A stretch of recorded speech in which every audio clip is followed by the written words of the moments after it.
Good afternoon, everyone, or good evening, depending upon where you're listening from. Thanks so much for being with us. On behalf of Jews United for Democracy and Justice and Community Advocates, Inc., I am Janice Kaminer-Resnick, welcoming you to our program tonight. A special welcome, as well as a thank you to Max Boot and Warren Olney, two wonderful people. Thank you for making yourselves available to our America at a Crossroads audience. We are most appreciative. Even in these times of almost daily earth-shattering news events, I think we can all agree that the last 7 days have been unusually full of earth-shattering news.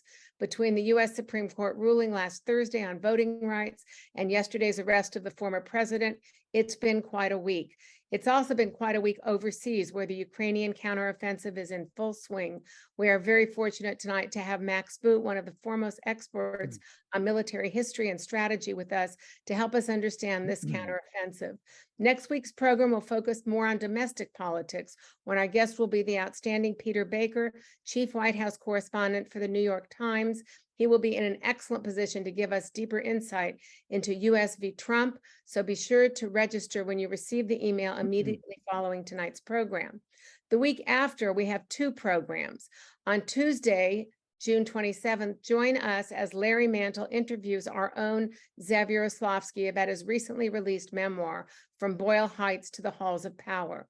The book provides astounding insights about the inner workings of big government, big city government, and is relevant far beyond Zev's home city of Los Angeles. We hope you will join us, as one of the leaders of Judge and of this America at a Crossroads series provides insights gleaned from a life of extraordinary civic service.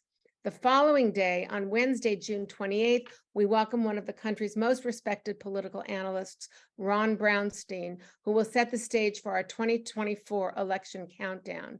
Ron will take a look at the political landscape 16 months out and give us his best analysis of what is happening and what to expect in the coming months. He will be in dialogue with Pat Morrison. Thanks to our leadership team, as always. Remember, we have no control over Eventbrite's registration, but if you need help, email me and we'll make sure you get the link. Now for a couple of more announcements, my friend and colleague, David Lehr. David? Thank you, Janice. It's truly a pleasure to be here and to have the Washington Post Max Boot back again.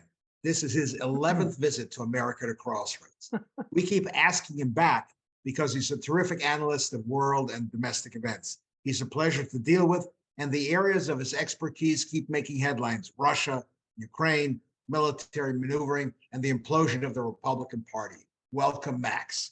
As to future events, on July 5th, we'll have UCLA law professor and another frequent guest, Rick Hasson, one of the nation's leading experts on election law and threats to the electoral process. Given last week's unexpected Supreme Court decision, which Janice just adverted to, which might switch up to 8 congressional seats and change parties, and a couple of election cases still awaiting rulings, the timing of Rick's presentation is perfect. We'll have lots to talk. He'll have lots to talk about with KCRW's Madeline Brand.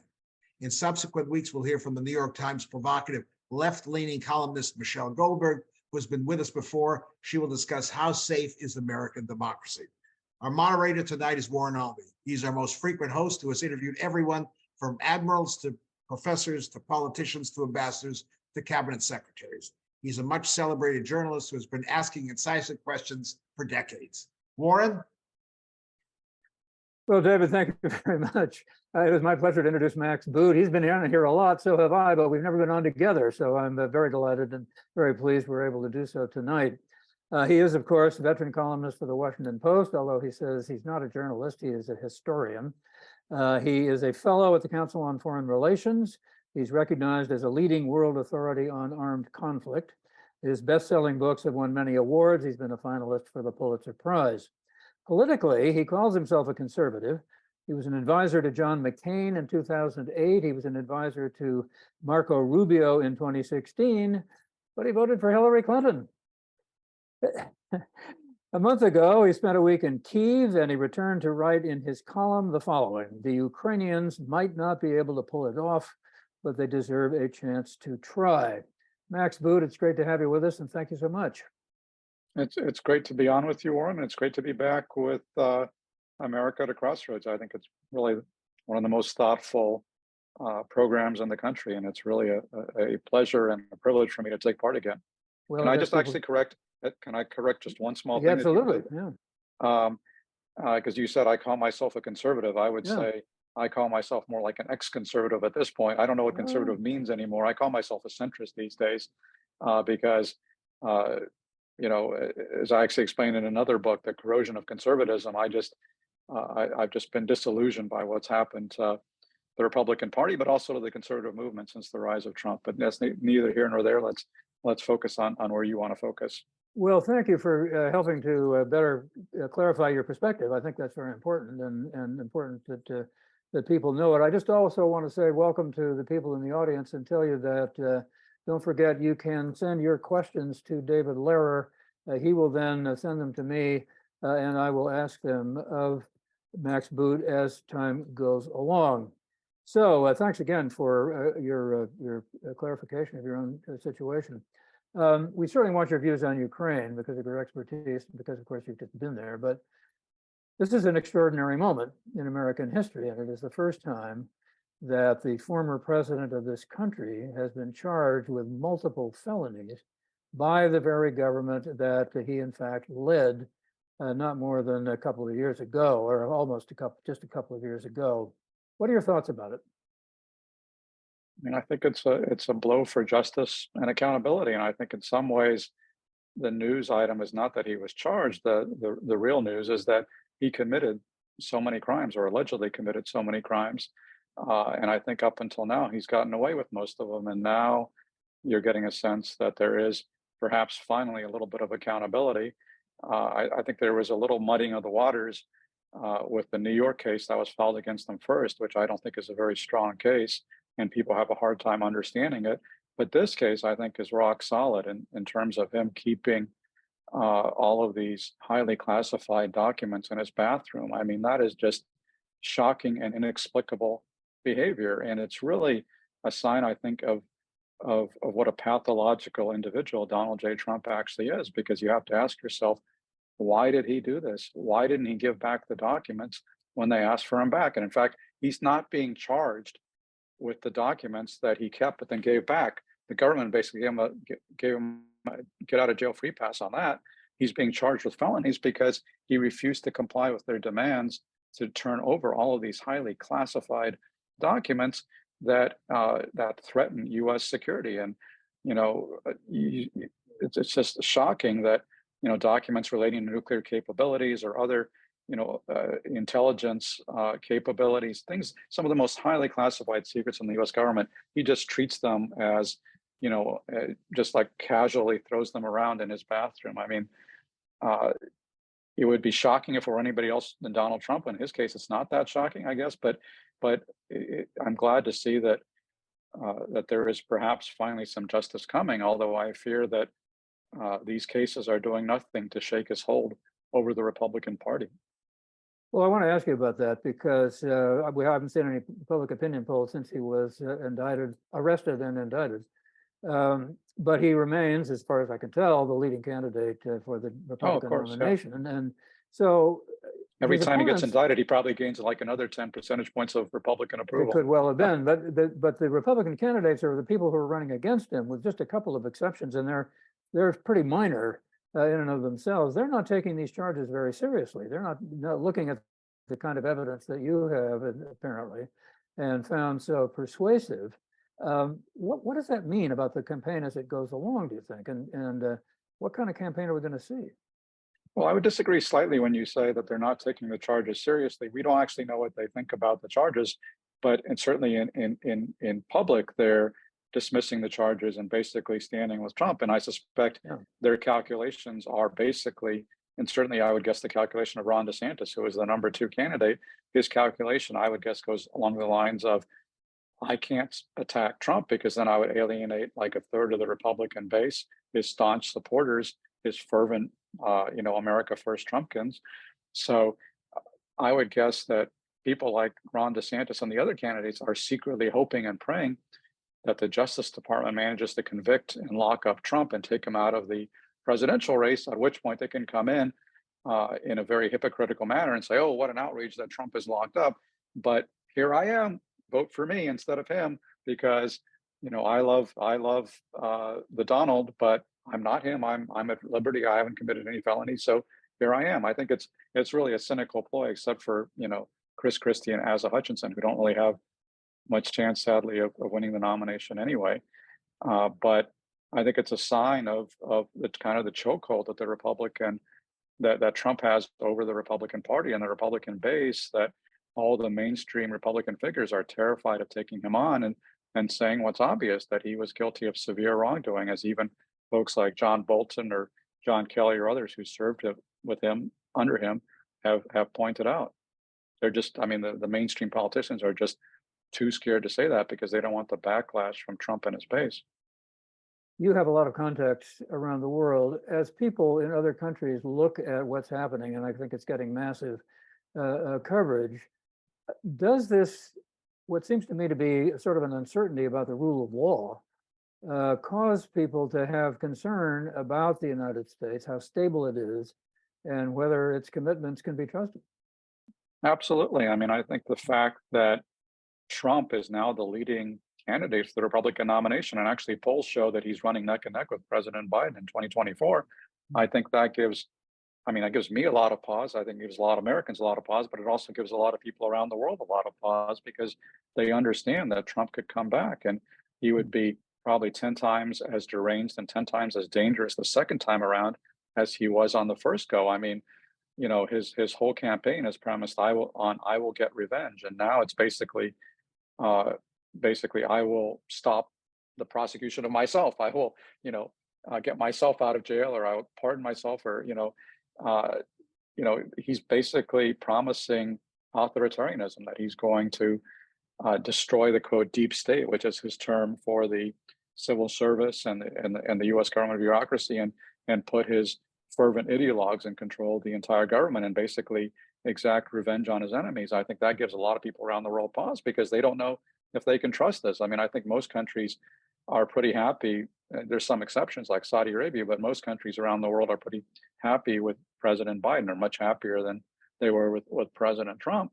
And certainly President Biden has done, I think, a great job of assembling this coalition to respond to Russia's aggression in Ukraine. I think he's doing a pretty decent job of assembling a coalition to contain China as well. But, in the back of the minds of all these other countries as well, okay, we like Biden, but how long is he going to stick around? And are we going to have to deal with Trump? And what does that mean? I think it's, it diminishes long-term confidence in the United States as a partner and as a purveyor of global security, as we have been for more than 70 years.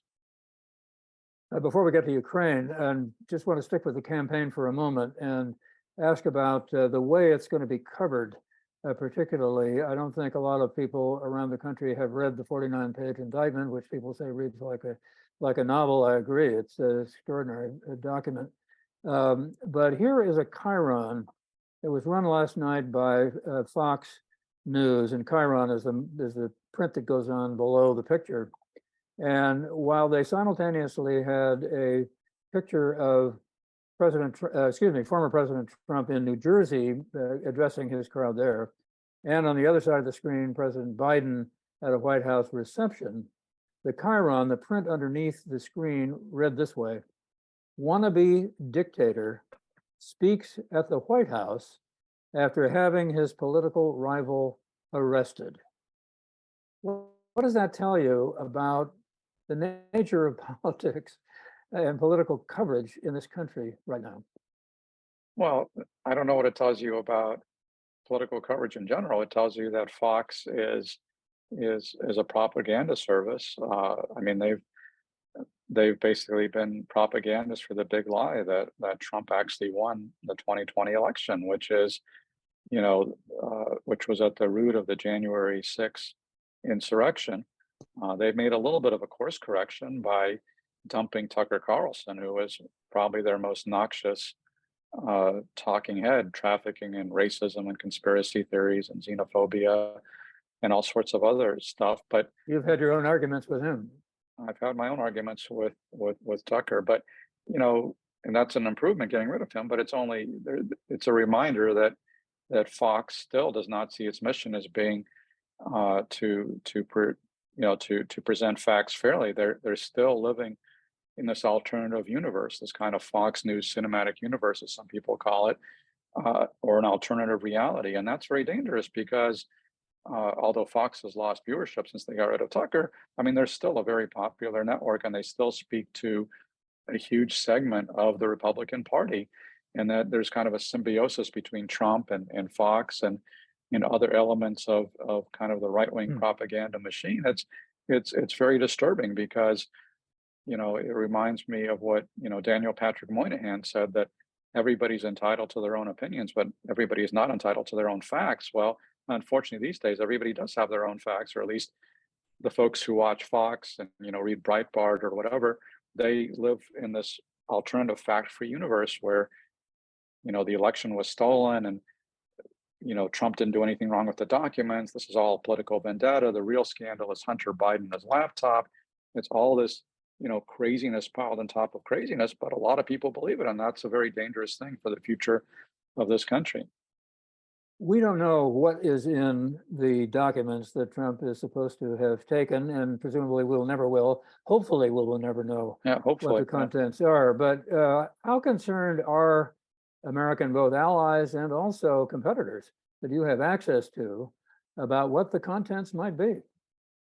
Well, I'm sure that you know, folks at the Department of Defense and the U.S. intelligence community are very concerned because they do know, I think, what is in those documents, and they probably have to take steps to ameliorate the damage or to address the damage that would have been done, because they have to assume that those documents were disclosed because they were not secured. I mean, almost anybody could have walked in and looked at them. And if I were, you know, part of a foreign intelligence service, I would be pretty derelict in my duty if I didn't send somebody down to nose around Mar-a-Lago, knowing how loose the situation is and how many secrets are, you know, lying around. So, you know, we don't know the actual damage that's been done, but I'm sure there have been substantial costs imposed on the U.S. government to ameliorate the damage.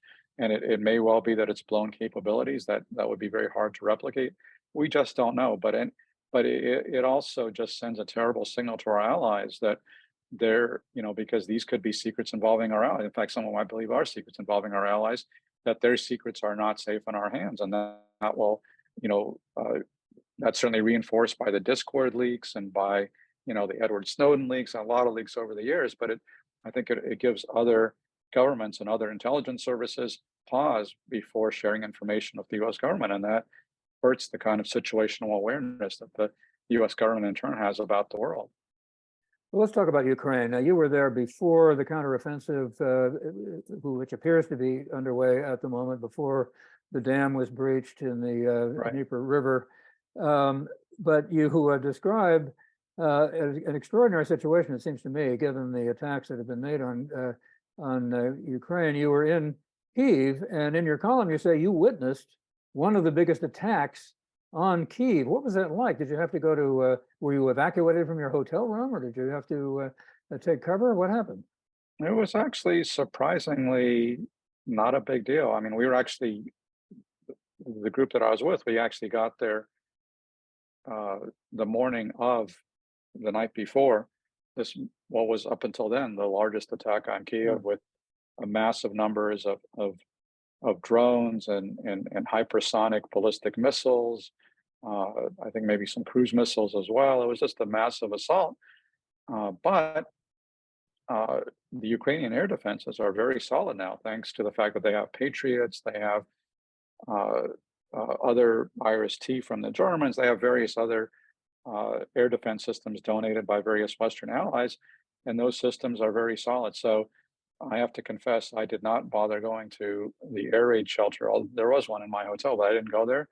I just, you know, stayed in my room and just, you know, listened to what was going on. And basically it was just a bunch of thumps, these very loud thumps, like bang, bang. And that was the Patriot missiles intercepting the incoming missiles. And just tremendous, you know, tremendously thankful that I think all of the missiles were intercepted, including this hypersonic missile that the Russians claimed could not be intercepted. It was intercepted, and you know, nobody was seriously injured in Kiev that night. So that was I think, a huge victory for Ukraine and a huge victory for the West. And because it shows the power of Western technology and it shows the capabilities of the Ukrainians to operate that technology very effectively. Describe the city. You were in Kiev the whole time that you were there, and you describe it as pretty normal, other than having big booms every once in a while, the sort Right. that you described. My father was a Marine in World War II, and he had a very different feeling about how to react when the booms were getting closer and closer. Yeah, no, it's actually kind of surprising to me how normal life in Kiev feels because, of course, all of the news coverage of the war focuses on what's happening in southern and eastern Ukraine, which are the front lines of this horrendous conflict. But, Kiev is hundreds of miles away, and it feels like we're very much a world removed, again, aside from these nightly air raids. But, the city has almost the same population now as it did at the start of the war. The streets are crowded. There's traffic jams. All the cafes, restaurants, bars, everything is open. People are going about their normal business. It's a beautiful city, has wonderful restaurants, multiple cafes in every corner. Just really a lively place. Cheap. It's cheap to live there too. I would add. I was shocked to see that like an Uber ride would be like $2.50. You can't get one of those in New York or LA. But it's really a wonderful place, and I was just tremendously impressed by the fortitude and courage of the Ukrainians who continue to soldier on to get on with their daily lives despite everything that's happening. I'm sure everybody has a son or a brother who's in the military, or they know somebody who's been killed or wounded. They all understand the suffering that's going on, but they are continuing with their daily lives, and I think that's what they have to do because Russia is trying to destroy Ukraine as a nation, and so far, mercifully, they have failed to do that. In fact, they've strengthened Ukrainian resolve and their sense of nationhood, and it's just tremendously inspirational to see how people in Kiev and other cities go about their daily lives, even under this nightly assault from Russian missiles. It would appear from the pictures we see and the reports that we get that Russia has succeeded in destroying some cities in Russia. In Ukraine. There's just nothing left of them. How do you reconcile that with what seems to be a sense of normalcy and optimism in the capital city itself? Well, the big difference is that Russian artillery is not within range of Kiev. It's the Russian artillery, which is their most fearsome weapon. That's what destroyed Bakhmut. But why aren't the people in Kiev responding more in a negative way, I gather, than it would seem to me they are to what's happening elsewhere in the country and to the utter destruction that's going on? Well, I think they are. I mean, they are appalled, and I think there's a general sense that there is no alternative but victory. I mean, there's a lot of people in the West who are talking about like, oh, why doesn't Ukraine cut a deal and allow these brutal Russian war criminals to occupy 20% of their territory? But, Ukrainians remember back to what happened after the first Russian aggression in 2014. Remember, this war did not start in 2022. It really started in 2014. And that was brought home to me in Kiev when there's a makeshift memorial to the war dead in this church in the middle of Kiev. And it starts in 2014. It doesn't start in 2022. So the Ukrainians know that this is not a new thing. And they know that after 2014, they tried a diplomatic solution through what was known as the Minsk process with the Russians. It didn't get anywhere. All it got them was another Russian invasion. So they've kind of given up thinking that that there's anything they can say at a negotiating table that will make the Russians stop their assault. Their outlook is the only way to safeguard our country is to defeat the Russian invaders. But they're confident that they're going to do that. And I think that's one of the things that most impressed me, because the Ukrainians I talked to didn't talk about what happens when the war is over.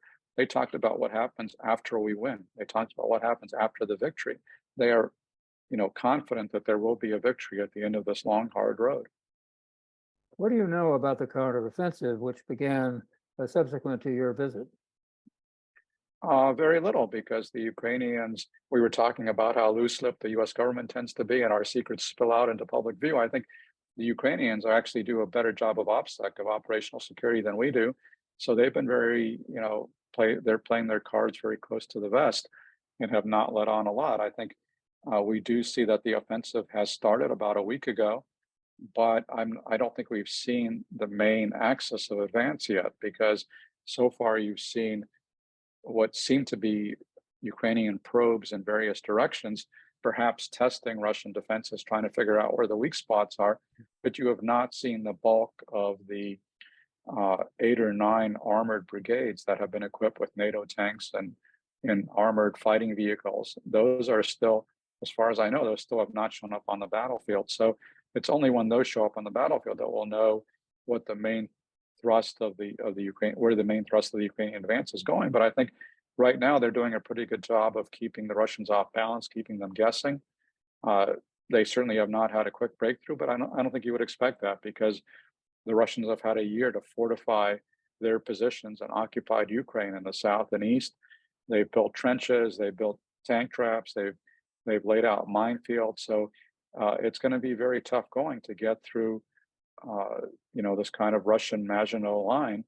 And it's only if the Ukrainians can pierce through with a substantial force. At that point, I think the battle can turn more fluid, and it will be a more war of maneuver, where the Russians, I think, will be hard put to respond quickly enough. But first, the Ukrainians have to be able to batter through the Russian fortifications, and it remains to be seen how much success they will have doing that. That's not an easy task. However inept they might be, or however unsuccessful their strategies and technologies have been so far, they're bigger than Ukraine. They have more resources, more military. Is there some possibility that by helping them out, we're giving them false hope, and that things might end up worse than they would otherwise? No, I don't. I mean, I can confidently say that's not the case, because if we were not helping Ukraine, much of the country would be occupied by Russian troops by now, and we've seen what that means.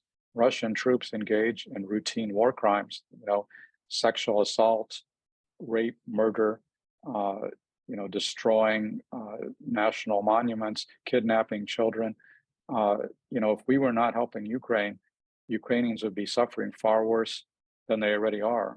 It would be a catastrophe. So, no, I firmly reject that suggestion. By helping the Ukrainians, we are enabling them not only to fight for their freedom and liberty and independence, but they are also doing huge damage to the Russian war machine. I mean, let's just keep that in mind. The Russians have suffered more casualties in the last year in this war than all their other wars since World War II combined. This is, this is in 1 year of war, they've suffered many, many times more casualties than we suffered in 2 decades in Iraq and Afghanistan. This is, How do we know this that? is doing huge damage to the Russians. What? How do we know that?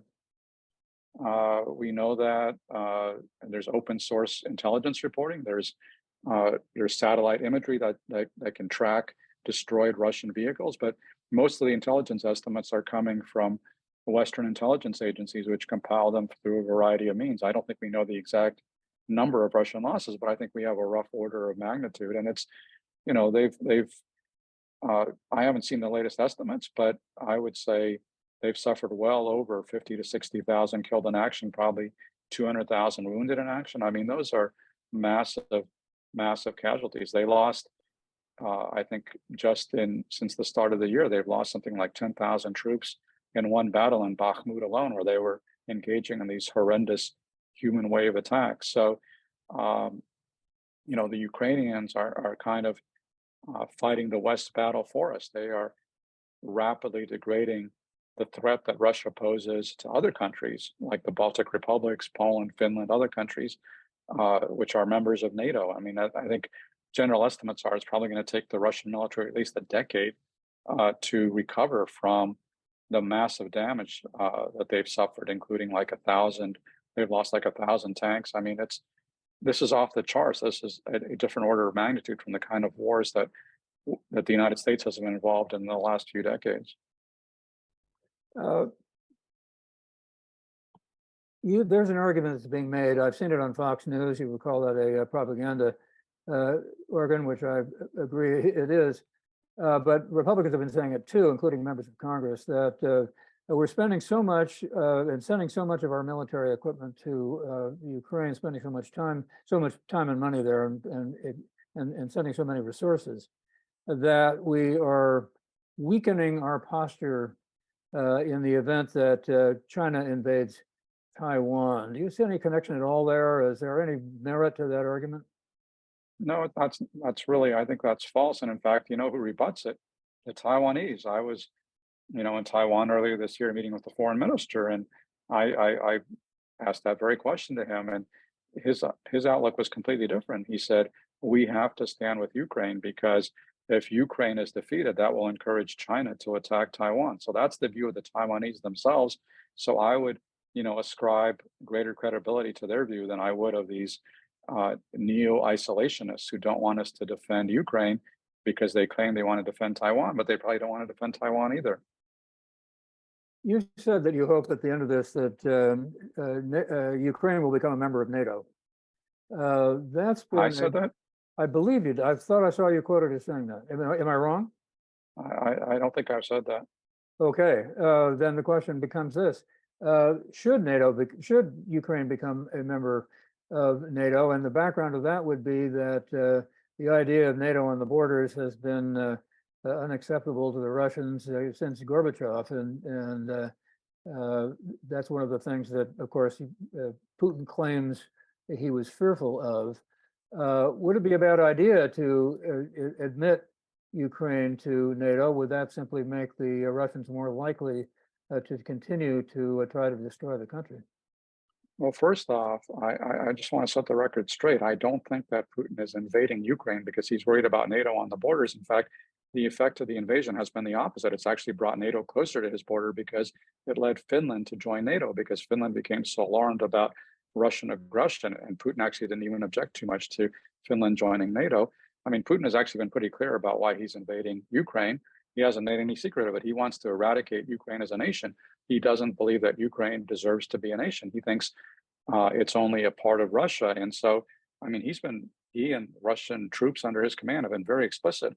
They are trying to destroy Ukraine as a nation. This is not about NATO. But to your other question about should Ukraine join NATO, I mean, yes, in a better world, ideally, it would be good if Ukraine could join NATO. I just don't see that as being practical anytime soon because, of course, other members of NATO do not want to get into a direct shooting war with Russia, this nuclear armed state. And of course, if Ukraine joins NATO, they can invoke Article 5, which is the mutual self-defense provision at the heart of the alliance. And if they invoke it and other countries come to their aid with troops, obviously they're embroiled in a direct war with Russia. And if they don't come to their aid with troops, then they're undermining the credibility of NATO. So I don't think it's practical anytime in the near future to admit Ukraine to NATO. I think it's more practical actually for Ukraine to pursue membership in the European Union. But I certainly think that NATO members need to establish a special relationship with Ukraine, making clear that they will provide Ukraine with the arms and training it needs for the long term to defend itself, kind of similar to the U.S. relationship with Israel, that we will help Ukraine to defend itself, but we're not going to send our troops to do the fighting for them. And honestly, they're not asking for that. All they're asking is for the equipment so that they can fight for their own homes. Let me just say that I misread my own note when I said NATO. What you had said in the past and what you just said is that you think Ukraine ought to join the EU. That's a very different prospect from joining NATO, and I apologize for making that mistake. No it was problem. just an oversight on my part, and I misspoke. What about Putin? And you're a Russian American. You have contacts with Russians in Russia and in Ukraine as well. But what about Putin himself? And is there any chance whatsoever that his situation is precarious, or is he so solid that he could even go forward and use nuclear weapons?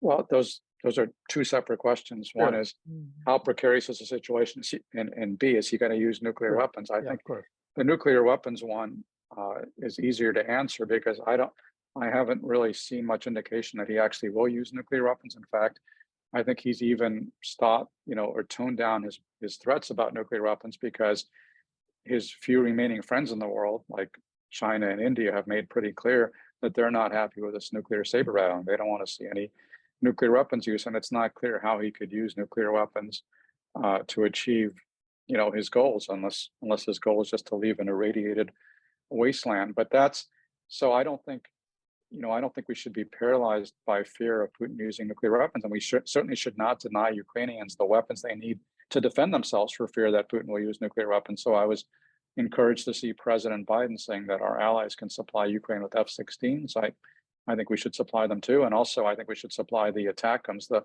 longer range army missiles that would enable them to strike at Russian bases in occupied Crimea.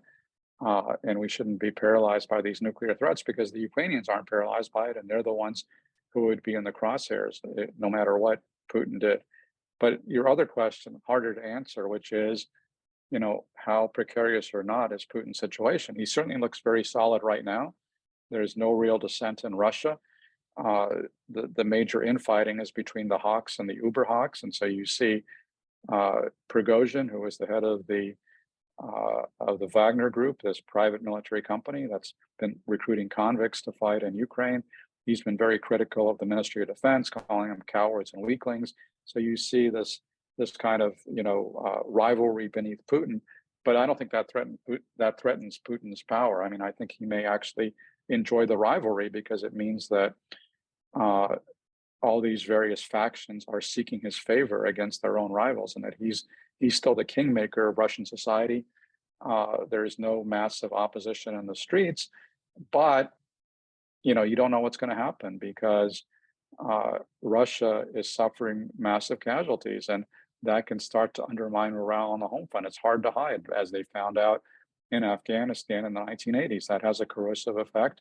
I don't think that Putin is going to be overthrown by a color revolution. I don't think there's going to be a mob storming the Kremlin like a mob stormed the Bastille. I don't think that's going to happen, but you can never write off the possibility that some of his own henchmen in the military, the security services, the intelligence services, they could get together and overthrow him. That's always possible. You can never discount that. But I think what makes Russia today such a scary place, and you note correctly that I was born in the Soviet Union. My family lived there. And I used to think that the Soviet Union was an awful place, and it was. But there was at least in the post-Stalin era, there was a degree of restraint that was exercised by the Politburo because there was a collective decision-making body, about a dozen people who together made the decisions. And if the leader got too crazy, as Khrushchev did during the Cuban Missile Crisis, he was subsequently toppled by the Politburo. So that was kind of a vote of no confidence in the leader. But right now, it's not clear if Putin can be toppled or not. And so we're very much dependent upon the whims of one person whose thoughts are very hard to read. And you don't know how much information he even receives because allegedly he doesn't read the internet. Information comes to him filtered by others. Let me go to the questions that some of our listeners want to, or our viewers want to ask. And I always hate to do this because I could go on for a long time, but these are good questions. Stuart wants to know, how would you characterize China's efforts to broker a peace between Ukraine and Russia? I would characterize them as not very serious. I don't think that they're offering a serious deal. I think the Chinese envoy talked about a process where you would basically freeze the current lines in place, but that would hand over 20% of Ukraine to Russia, and that's completely unacceptable to Ukrainians. So that would basically be rewarding Putin for aggression, and so that's a non-starter. So I don't see them being serious about brokering peace. But on the other hand, I think China is also ambivalent about the war because they're not really supplying Russia with weapons, and Russia could use Chinese weapons. Instead, they're forced to go to Iran, they're forced to go to North Korea. Believe me, if they could get artillery and other weapons from China, they would do it in a heartbeat. But China is not providing that. And I think that's actually something to watch. That's actually a crucial factor, because if China changes their mind and decides to start arming Russia, I think that will change the balance of power in Russia's favor. But that hasn't happened so far. You've already talked a bit about Putin, but Laurie wants to know, given the massive casualties and material losses that Russia has suffered, what's the impact going to be there on the Russian rulers? I would just add to that Putin apparently had a news conference with war correspondents and bloggers. I don't know if they were solely Russian or if they were international or where they came from, but he said there's no need to declare martial law or a new mobilization. He said we do have to root out enemy agents and others within Russia itself. It seems to me that adds to something to what Larry wanted to know about what's going on in Russia. Why would Putin have had to say that? Well, because some of the uber hawks in Russia have been calling for things like martial law and accusing him of not taking the war seriously enough. People like Prigozhin and others have been calling for a total World War II style mobilization of society. But Putin has been reluctant to do that because he understands by doing that, he would run a major political risk. Because, he did manage to successfully mobilize about 300,000 additional troops last year, 300,000 conscripts. But by some estimates, even more men fled the country to avoid being conscripted. So that was, not entirely successful. It backfired to some extent. And I think he's worried about extending conscription and what that would mean, because right now, most of the Russian troops are coming from the hinterlands. They're kind of poor. Many of them are not ethnic Russians, really marginal people in Russian society, very poor, peasants from the periphery of power. But if he starts to mobilize Russian society, he's going to have to start scooping up the children of the elites in places like Moscow and St. Petersburg, and that could lead to a major backlash that he has not experienced to date. So I think he's being very cautious about the extent to which he mobilizes society, because he's still trying to pretend this is not really a war. He calls it a special military operation. Otto wants you to elaborate about what he refers to as a rhetorical war between the Wagner group and the Russian military. What's that about? I think it's a competition for power and resources because, again, Prigozhin, who is the head of the Wagner group, has emerged as one of the most powerful figures in Russia. He's mobilized his own independent military in competition with the Russian military, and he hates Shoigu, who is the Minister of Defense, and Gerasimov, who is the Chief of the General Staff. So he's constantly bad-mouthing them in public. But he does it basically, I think, with Putin's protection. If Putin were to withdraw his protection, I would suspect that Prigozhin would have an accident falling out of a window pretty quickly, because he is riling up other elements of the Russian power elite. But again, I think Putin doesn't mind because he sees Prigozhin as a useful guy. He's mobilized all these conscripts. He's mounted these attacks. His troops have suffered horrific casualties, but Prigozhin doesn't mind. Putin doesn't mind. So at the moment, I think it's not really undermining or destabilizing Putin's power. But in the future, there's no question that this competition could get out of control. And if Prigozhin starts attacking Putin, that would be a very different dynamic. That would be something new, and that would be truly destabilizing to Putin's rule. But so far, he has generally avoided doing that directly. How vulnerable is the attacker? I'm sorry, what do you mean? How vulnerable is Putin?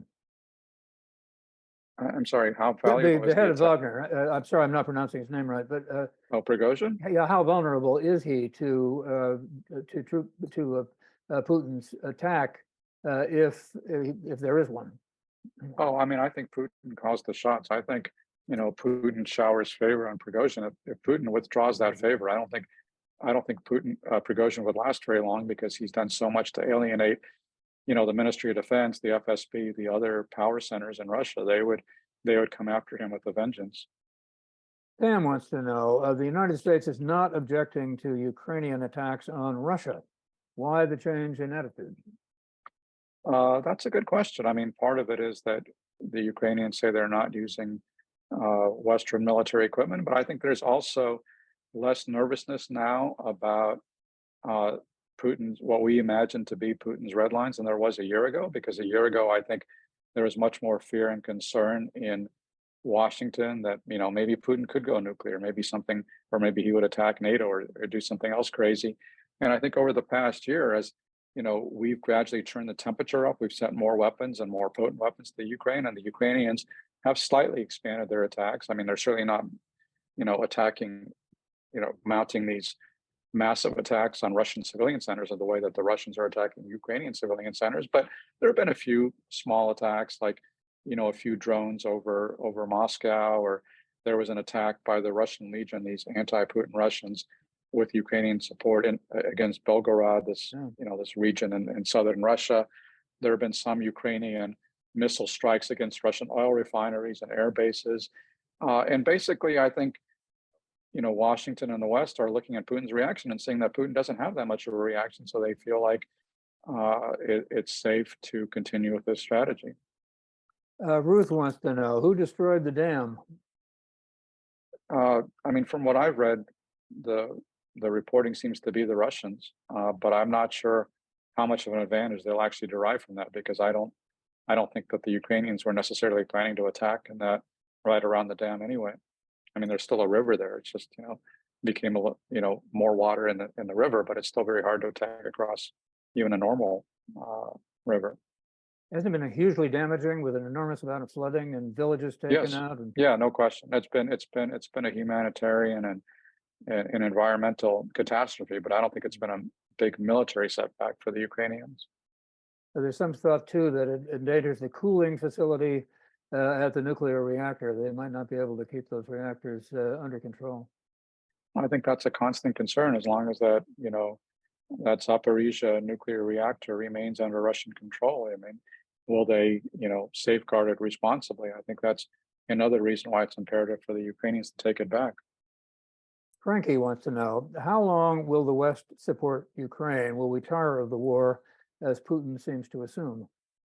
That's a great question. I would say so far we have not tired of the war, because Putin was actually expecting that Western support would wane over the winter, especially when he turned off Russian gas to Western Europe. The Europeans stopped buying Russian oil and gas.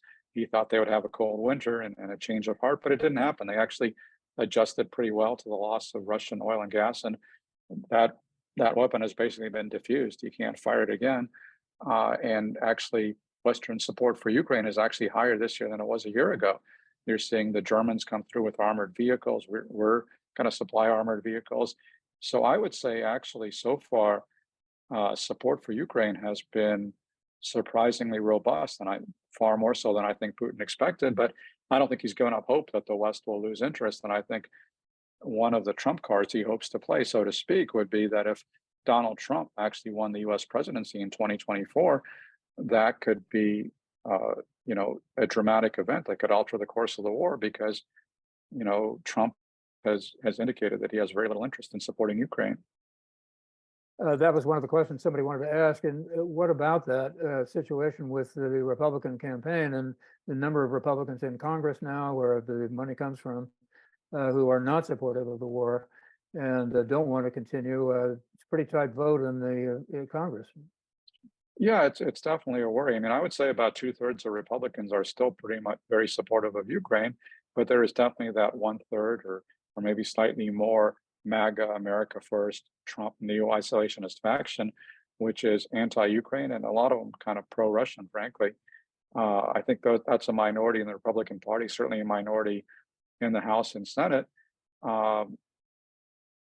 It's a more potent minority in the House.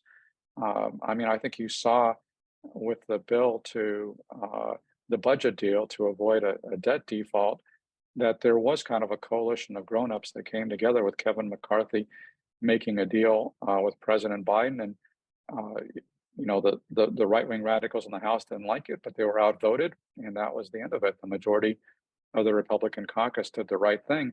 I think those same numbers would apply to aid for Ukraine, maybe even more support for Ukraine than there was for the budget deal. So, I think as long as Kevin McCarthy, doesn't decide to completely pander to the Trumpist faction, I think the votes are still there in Congress to continue supporting Ukraine.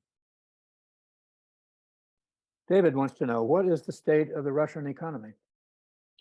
That's a good question. It's not doing great, but it's not doing as badly as a lot of people had hoped when the West imposed sanctions. I think the Russian economy contracted. It was expected, given where commodity prices are there without the war, the Russian economy would have grown in the last year. Because of the war and the sanctions, it contracted slightly, but I think it was only 1%, 2%, 3%, something like that. And so it wasn't a catastrophic blow. So basically the Russian economy, remains a going concern despite our sanctions, but it is imposing a cost. Hopefully it's still making it harder for Putin to manufacture weapons because we're sanctioning the sale of Western microchips, although I think he's still able to get some on the black market, and China's providing some microchips. So, you know, as so often happens, sanctions are not this wonder weapon. They're not this, magical tool that we can suddenly use to bend another nation to our will.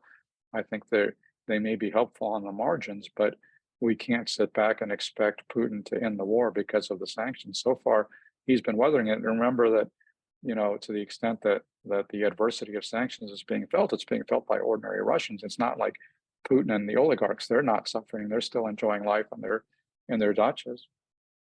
Uh, Okay, excuse me 1 second. I just lost my. Stuart, might the U.S. confiscate Russian dollars in the West and give the money to Ukraine? We might, and I think we should. I mean, there's tens of billions of dollars in Russian accounts that have been frozen that can be repurposed to aid Ukrainian reconstruction, which I think would be only justice. And my understanding from talking to Professor Larry Tribe at Harvard is that there is a strong legal case to do just that, to seize the assets. So far, the U.S. government has not done that, but I think there is still time, and I think that's a move that would make a lot of sense to make the aggressor pay some of the cost of their aggression. Detsy has a interesting historical memory. She says, how good is our intelligence about Russia? In 1989, we were blindsided by the collapse of the USSR. Are we similarly unaware of how things are going now? Well, just to correct the record, the USSR collapsed in 1991. It was the Berlin Wall that collapsed in 1989. But yeah, we were. I think it's fair to say that the intelligence community did not anticipate that the Berlin Wall would fall or the Soviet Union would collapse. I mean, I think intelligence analysts would tell you that those are just, kind of black swan, very unexpected events that are just very hard to predict. I mean, you can look at trend lines, but sometimes there's a break in the trend line and something, completely random and unexpected happens. And I think that could well happen in Russia today too. We don't, as I was trying to say, we don't really know how solid Putin's grip on power is. It looks pretty solid, but is there a coup being fomented against them as we speak? There could be. We don't know. I don't think we would know that. So I think I'm not sure we have great awareness of what's happening beneath the surface of Russian politics. You mentioned the need for microchips, and I think it's probably worth just asking for a moment and elaborating on that. Why are microchips so important? Almost all modern equipment runs on microchips. Everything from your phone and your car to tanks and missiles, they all require electronics to make them run. And the Russians can't manufacture those semiconductors themselves. They don't have the capability, so they have to get them from somewhere. And if we can stop them from getting them from the West, I think that'll deal a blow, especially to their military industry.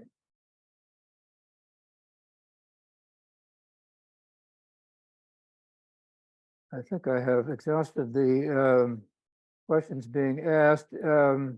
They tend to cover areas that we have already done. Oh, here's one. Victor wants to go all the way back to President Trump, or former President Trump, and wants to know what's so attractive about him.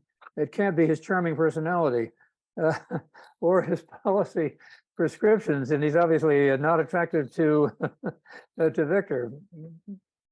Well, he's not attractive to me either. I sometimes struggle to understand his attraction, but I think, basically his attraction is, kind of similar to the attraction of strongmen like, Viktor Orban or Erdogan or others who basically promised their followers that they will achieve results for them regardless of niceties or democratic norms, that they will shatter the opposition. And I think, basically Trump's appeal is to a lot of Republicans in the country who are very upset about the way the country is going. They're upset about, LGBTQ rights. They're upset about non-white immigration.